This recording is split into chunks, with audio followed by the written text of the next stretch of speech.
आज हम लोग का टॉपिक है राइनोस्पोरिडियासिस। ठीक है, पहले हम लोग राइनोस्पोरिडियासिस के बारे में समझ लेते हैं, फिर हम लोग नोट्स देखेंगे। तो राइनोस्पोरिडियासिस क्या है? राइनोस्पोरिडियासिस एक chronic granulomatous disease, granulomatous disease. ठीक है, मोस्ट कॉमन साइट कौन कौन सा है?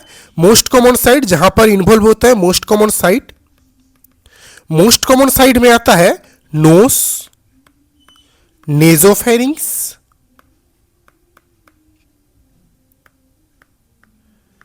लैरिंग्स एंड ट्रैकिया।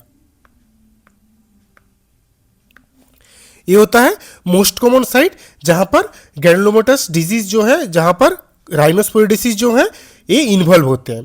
इसके बाद क्या है, ये कौन सा म्यूकस जो होता है हम लोग के नोस या फिर रेस्पिरेटरी सिस्टम का, उस म्यूकस में मेनली इफेक्ट करते हैं। तो म्यूकस मेम्ब्रेन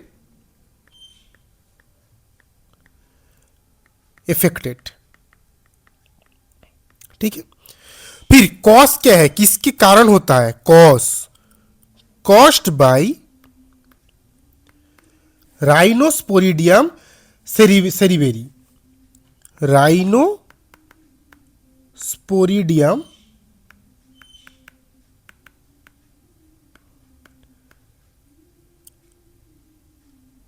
सेरिवेरी, सॉरी स्पेलिंग थोड़ा गलत हुआ, राइनोस्पोरिडियम सीवेरी के लिए होता है मेन कॉज राइनोस्पोरिडियम सीवेरी। राइनोस्पोरिडियम सीवेरी क्या है? प्रोटोजोआ है, प्रोटोजोआ। ठीक है, इसके कारण होता है राइनोस्पोरिडियासिस। ठीक है, इसके बाद राइनोस्पोरिडियासिस जो होता है सबसे ज्यादा मेल और फीमेल के अंदर किस में ज्यादा दिखा जाएगा? मेल में ज्यादा दिखा जाएगा।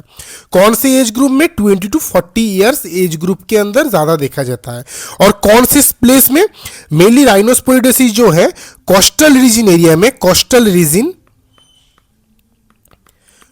रीजन एरिया में ज्यादा देखा जाता है। कोस्टल रीजन मतलब इंडिया का कोस्टल रीजन, मतलब क्या क्या है इंडिया का coastal region? Odisha, Tamil Nadu, Gujarat,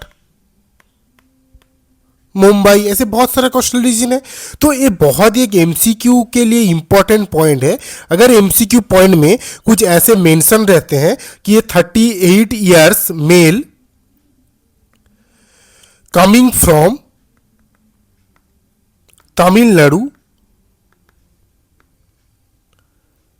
chief complaint with chronic granulomatous mass in the nose, उसके मतलब ऑप्शन में चाहे कुछ भी रहे राइनोस्पोरिडियासिस ही होगा उसका आंसर। अगर ऐसे कोस्टल रीजन मेंशन रहते हैं एंड उसके साथ साथ क्रॉनिक ग्रैनुलोमेटस मास जो है वो प्रेजेंट रहते हैं और पेशेंट मेल होता है, तो इसके मतलब ऑप्शन में चाहे कुछ भी रहे राइनोस्पोरिडियासिस उसका आंसर होगा। ठीक है, तो हम लोगों ने देखा डेफिनेशन क्या होगा। Chronic granulomatous infection by rhinosporidium seeberi is a protozoa mainly affecting mucus membrane of the nose and the nasopharynx. ये है इसका definition. Most common site nose, nasopharynx, lips, palate, larynx, trachea, ear and skin. Age group 20 to 40 years age group है and male में ज्यादा देखा जा सकता है। हाई इंसिडेंस कोस्टल रीजन में देखा जाता है। टाइप्स क्या होता है? Localized rhinosporidiosis, malignant rhinosporidiosis. इसके बाद हम लोग लाइफ साइकिल देखते हैं। लाइफ साइकिल में सबसे पहले जो इन्फेक्टेड स्टेज होता है वो तो स्पोर स्टेज होता है। अब लाइफ साइकिल कैसे होता है? कैटेल या हॉर्स रहते हैं, कैटेल या हॉर्स, उसके डंग में रहते हैं राइनोस्पोरिडियम सीवेरी। अब कैटेल या हॉर्स का डंग कुछ भी तरीके से वाटर के साथ जाके मिक्स होता है, या फिर कैटेल या हॉर्स को जिस पानी में, जिस तालाब में नहलाया जाता है उसी सेम तालाब में, सेम पॉन्ड में जाके अगर कोई ह्यूमन बींग्स नहाएगा तो क्या होता है, जो वो राइनोस्पोरिडियम सेरिवेरी है उसका जो स्पोर है वो क्या होता है हम लोग के नोज या नेजोफेरिंग्स में ट्रैवल करते हैं। ट्रैवल करने के बाद हम लोग के नोज या नेजोफेरिंग्स के म्यूकस मेम्ब्रेन में जाके इफेक्ट करते हैं। ठीक है, तो कैटेल या हॉर्स का डंग वो क्या होगा? Mix with water, mix water हो तो क्या होगा, इन्फेक्टेड और डार्टी वाटर होगा। अच्छा, ये जो डार्टी एंड इन्फेक्टेड वाटर होता है, फिर इसका कुछ कुछ और कुछ स्टेप्स है जिसके बाद जो है ये इन्फेक्टेड होता है। कौन सा स्टेप है, जैसे कि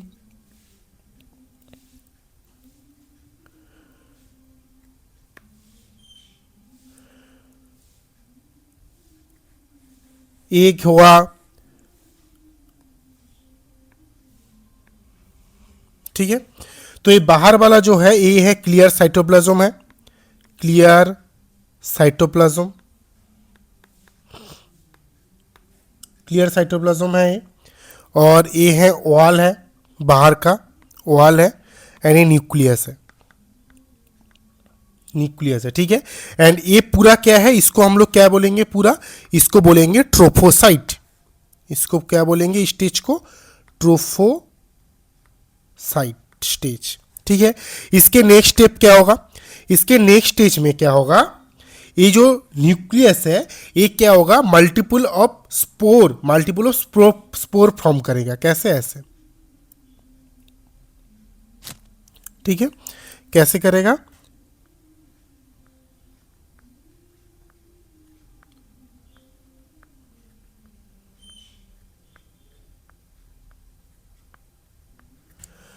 ऐसे मल्टीपल ऑफ स्पोर फॉर्म करेगा, ठीक है।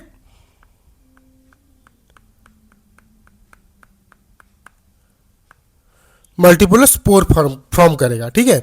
लेकिन एक चीज इधर नोटिस करने वाली बात है, जो स्पोर है वो सेंट्रल से लेके पेरीफेरी की तरफ ग्रो करेगा, सेंट्रल से लेके पेरीफेरी की तरफ धीरे धीरे करके ग्रो करेगा, ठीक है। तो इस जो स्टेज है, इस स्टेज को बोलते हैं स्पोरेंजियम, स्पोरेंजियम, स्पोरेंजियम। बट ये जो है इमैच्योर स्टेट है, ये जो स्टेज है इमैच्योर स्टेज है, ठीक है। इसके नेक्स्ट स्टेप में क्या होगा, जो स्पोरेंजियम है मैच्योर स्टेज में कन्वर्ट करेगा, ठीक है। इसके बाद क्या होगा, ये मैच्योर स्टेज में कन्वर्ट होगा।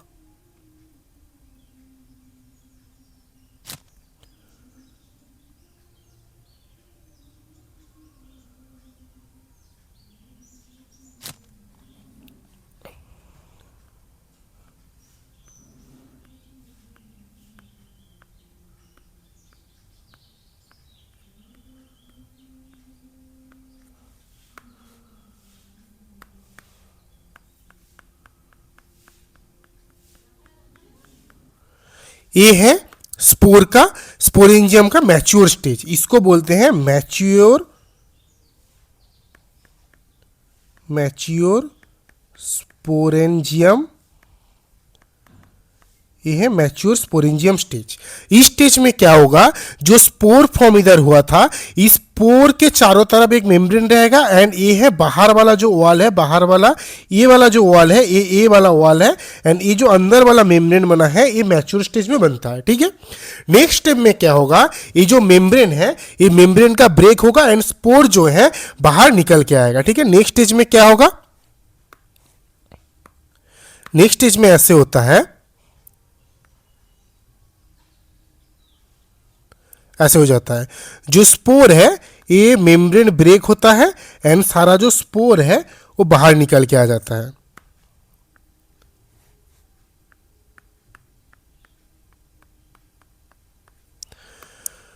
ठीक है, तो ये जो स्पोर जो बाहर निकल के आता है, ये सेलुलोज से जब बाहर निकल के स्पोर आ जाता है, इसको बोलते हैं डिपरक्यूलम, डिपरक्यूलम, ठीक है, डिपरक्यूलम। और ये क्या है, इन्फेक्टेड, इन्फेक्टिव, इन्फेक्टिव स्पोर, ठीक है। ये जो इन्फेक्टिव स्पोर है ये फिर क्या होता है, इन्फेक्टिव स्पोर क्या होगा, infective spore mix with water, infective spore mix with water, and फिर क्या होगा, spore enter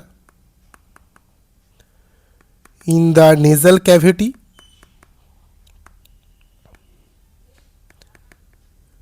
spore enter in the nasal cavity, इसके बाद क्या होगा, प्रोलिफरेट करेगा,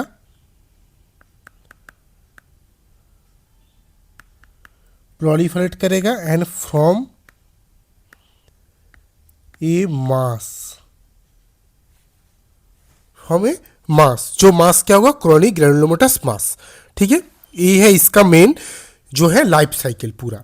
ठीक है, ये है इसका मेन लाइफ साइकिल। इसके बाद हम लोग देखेंगे इसका क्लिनिकल फीचर्स। क्लिनिकल फीचर्स देखने के लिए हम लोग समझ के देखेंगे, ये हम लोग मान लेंगे कि ये एक नेजल सेप्टम है, एक नोज का ये है नेजल कैविटी। तो मान लेते हैं कि इधर हुआ क्रॉनिक ग्रैनुलोमेटस मास या फिर राइनोस्पोरिडियासिस। ठीक है, तो राइनोस्पोरिडियासिस पहले कैसे रहेगा, पहले रहेगा रेट रहेगा एंड फ्रायबल मास एंड सीजाइल मास। इसको फ्रायबल सीजाइल मास क्यों बोलते हैं, क्योंकि ये नेजल सेप्टम के साथ अटैच रहते हैं, एंड हैंगिंग नहीं करता है, थोड़ा सा जो है नेजल कैविटी से बाहर निकला हुआ रहता है, हैंगिंग नहीं करता है। अगर हम लोग इधर ड्राइंग देखेंगे तो इधर समझ में आएगा, थोड़ा सा जो है नेजल कैविटी से निकला हुआ है एंड हैंगिंग नहीं कर रहा है। तो इस टाइप ऑफ मास को बोलते हैं रेट फिब्राइल सीजाइल मास। ठीक है, इसके नेक्स्ट में क्या होता है, अगर इस स्टेज में आके भी ये ट्रीटमेंट नहीं होता है तब क्या होता है, मास इंक्रीज होगा। ठीक है, इस स्टेज में आने के बाद भी अगर ट्रीटमेंट नहीं होता है तो क्या होता है, मास इंक्रीज होके ऐसे बन जाता है।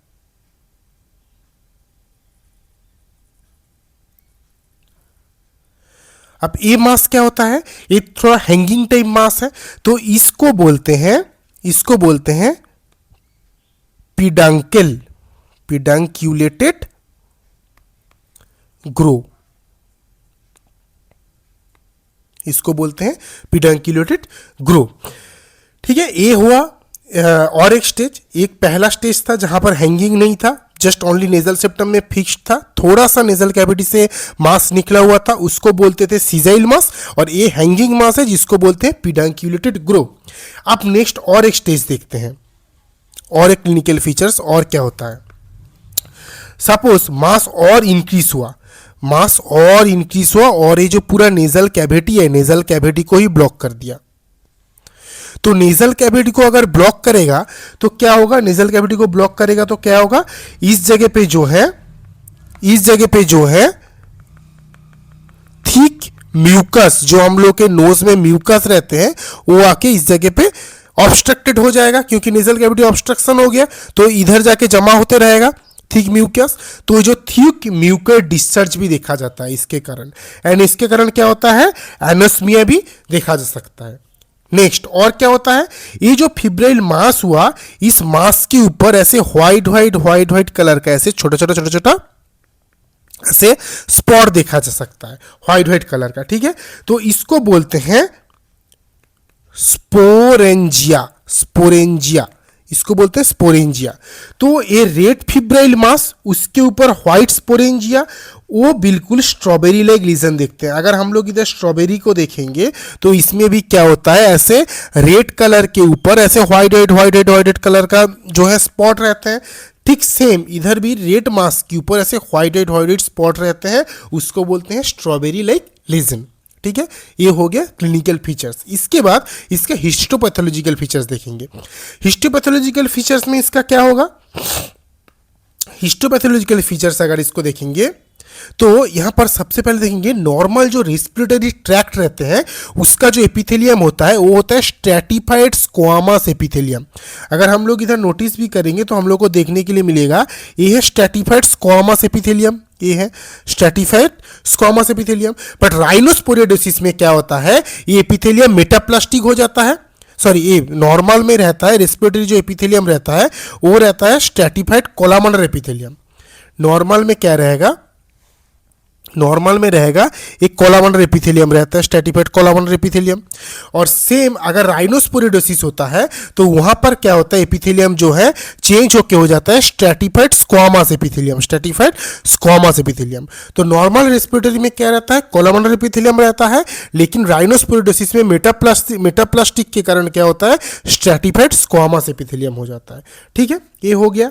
और एक चीज सेम नेक्स्ट में और क्या होता है, जो हम लोगों ने पहले अभी ड्राइंग में, इस ड्राइंग में बना के इधर स्पोर एंड ये जो ऑल स्पोरेंजियम देखा, सेम ये होता है ये वाला ड्राइंग जो माइक्रोस्कोपिकली भी देखा सकता है।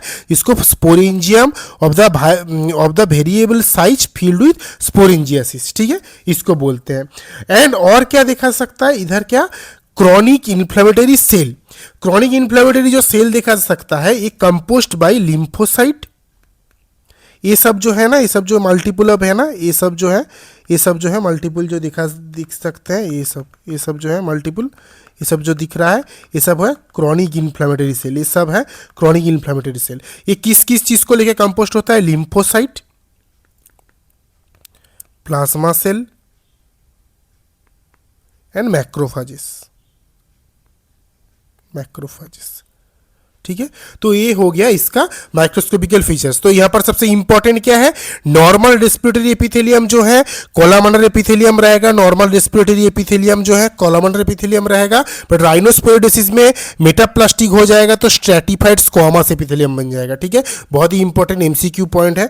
एंड इसके बाद जो है इसके देखेंगे, ये याद रखने की जरूरत नहीं है, नॉर्मल चीज है। डायग्नोस्टिक स्टेन इसका क्या है, Gomori methenamine silver stain and Mayer's mucicarmine stain. ठीक है, ये याद रखने की जरूरत नहीं है। ठीक है, तो ये हो गया हिस्टोपैथोलॉजिकल।